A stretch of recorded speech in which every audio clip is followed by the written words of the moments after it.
ये जो सूरज ग्रहण पड़ने वाला है, जो कनाडा और नॉर्थ अमेरिका के इलाके में से गुजरेगा, वो कोई ऐसी घटना नहीं है जो पहली बार हो रही हो। साल में लगभग 3 सूर्य ग्रहण हमेशा ही होते हैं, हर साल होते हैं।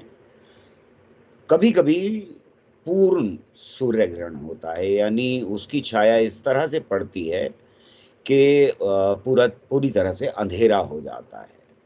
इसको हम ऐसे समझ सकते हैं कि धरती गोल है और जब वो सूरज के सामने होती है, तो उसके पीछे के हिस्से में छाया होती है। इसी तरह से चाँद के साथ होता है कि उसके पिछले हिस्से में छाया होती है। और क्योंकि हम घूमते रहते हैं, तो हम रात को छाया में होते हैं और दिन में सूरज की रोशनी में होते हैं।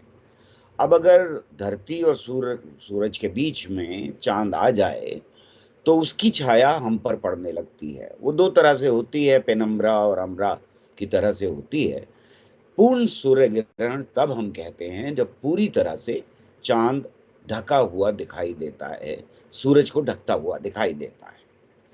तो ये होने जा रहा है वहाँ पर, और ये हमारे लिए यानी वैज्ञानिकों के लिए एक बहुत अपॉर्च्युनिटी होती है बहुत सारी चीज़ों को देखने की, समझने की, कि वातावरण में क्या बदलाव आ रहे हैं।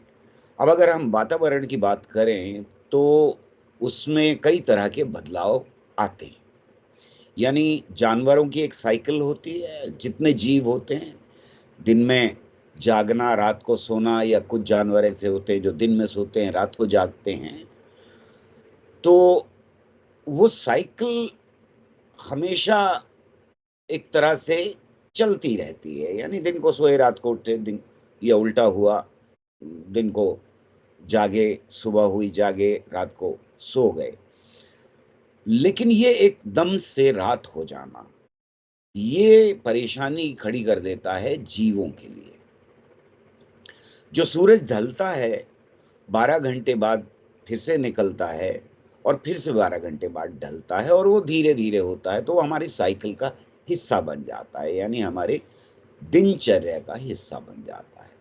अब अगर एकदम से रात को अंधेरा हो जाए, या एकदम से दिन में अंधेरा हो जाए, तो फिर जानवर जो हैं वो उसको समझ नहीं पाते। हम इंसान आज समझ पाते हैं, लेकिन एक दौर था जब हम इंसान भी नहीं समझ पाते थे, और बहुत अद्भुत घटना उसको मानते थे कि शायद कोई दैवीय शक्ति है जिसने सूरज को या चाँद को निगल लिया। ये कहानियाँ हमारे शास्त्रों में भी हैं और बहुत दुनिया के अलग-अलग शास्त्रों में मौजूद हैं। अब जो बात है, आज का साइंटिस्ट इन बर बदलाव को, जो चीज़ें बदलती हैं, उनको देखना और उनका अध्ययन करना बहुत ज़रूरी हो गया है। जैसे हमें मालूम होना चाहिए कि जीवों में क्या बदलाव आता है। कौवे उड़ना शुरू कर देते हैं, चीलें उड़ना शुरू कर देती हैं, चिड़ियाँ इधर से उधर भागना शुरू कर देती हैं। कुछ और जानवर हैं जिनके अंदर बदलाव आता है, उनकी स्टडी की जाती है कि वो बदलाव क्या है, क्यों है, कब तक है, और उसका कोई देर पा असर तो नहीं पड़ रहा। ये एक तरह का अध्ययन है। दूसरी तरह का अध्ययन ये है कि दिन और रात में क्योंकि टेम्परेचर का फ़र्क होता है, यानी छाया में हों हम तो टेम्परेचर अलग होता है, तापमान अलग होता है, और जब धूप में होते हैं तो तापमान अलग होता है।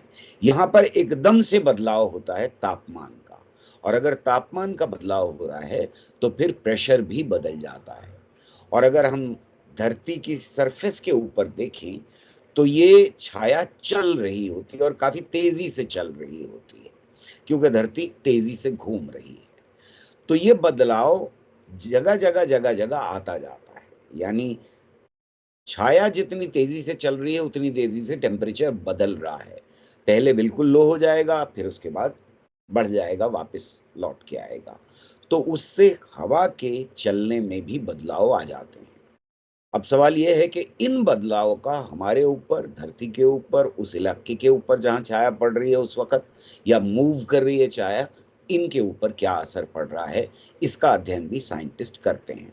और पिछली 1 डेढ़ सदी से तो लगातार हम लोग तरह-तरह के अध्ययन कर रहे हैं। अब जो बदलाव एक हमारे रहन-सहन में, हमारी ज़िंदगी में, मानवता में जो बदलाव आया है, वो है कम्युनिकेशन का बदलाव। और कम्युनिकेशन में दोनों चीज़ें काम करती हैं, यानी हमारे जो बिजली के सेटअप हैं सारे, वो सारे काम करते हैं और अब सैटेलाइट भी हमारे मौजूद हैं, जिनके साथ हमारी कम्युनिकेशन लिंक होती है। और लहरों को जिनसे हम कम्युनिकेट करते हैं, उनको अलग-अलग परतों से, यानी जो कवच है हवा का हमारे धरती के चारों तरफ, उसके अलग-अलग परतों से गुज़र करके वापस लौट के आना होता है। कम्युनिकेशन का ये मतलब हुआ। यानी हम किरणें भेजते हैं, वहाँ से सैटेलाइट से वापस लौट के आती हैं हमारे पास तक, तो वो इन परतों से गुज़रती हैं और धरती घूम भी रही है।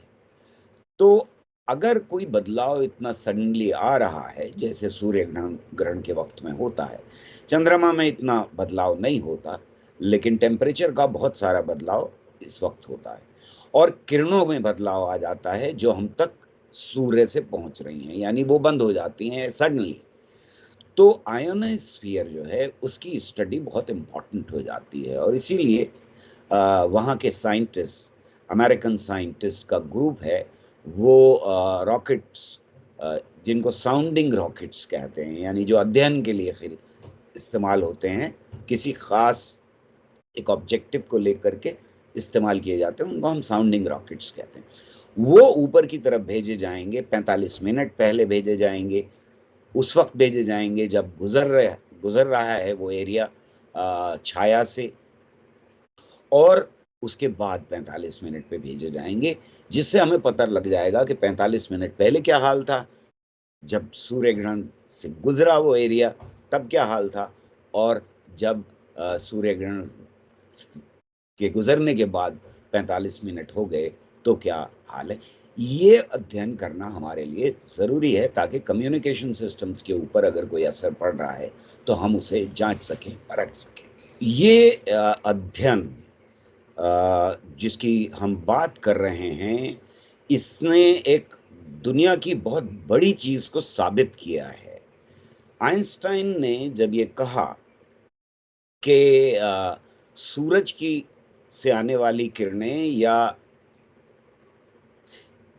ये जो अध्ययन किए जाते हैं, इसमें इतिहास में एक बहुत बड़ा मोड़ आया साइंस में और उसकी वजह ये थी कि हमने सूरज ग्रहण का अध्ययन किया।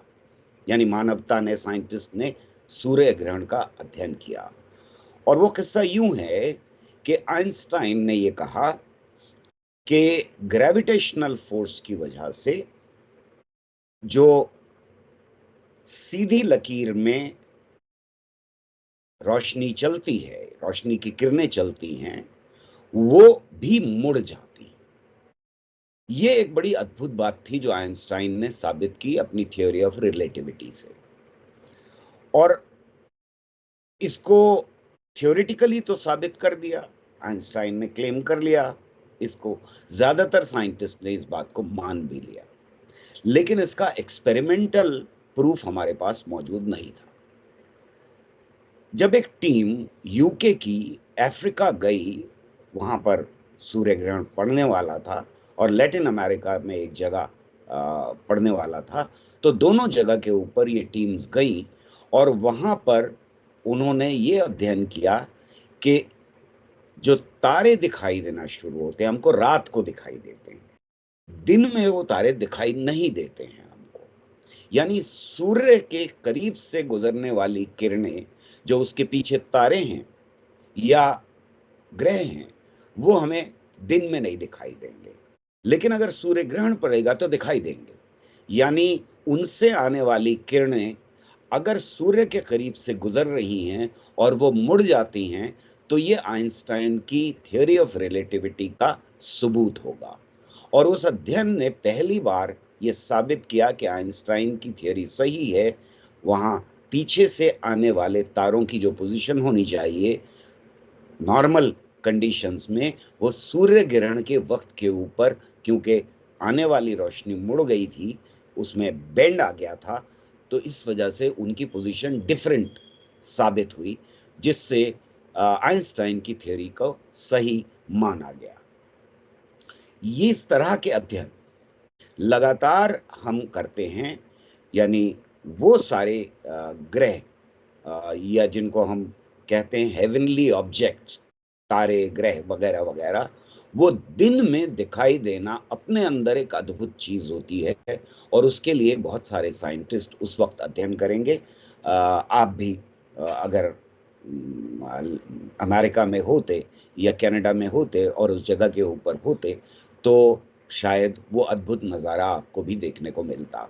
लेकिन साइंटिस्ट के लिए जो दुनिया भर से वहाँ जाएँगे और हर जगह जब भी होता है तो वो ज़रूर जाते हैं अध्ययन करने के लिए, वो हज़ारों की तादाद में इकट्ठा होंगे।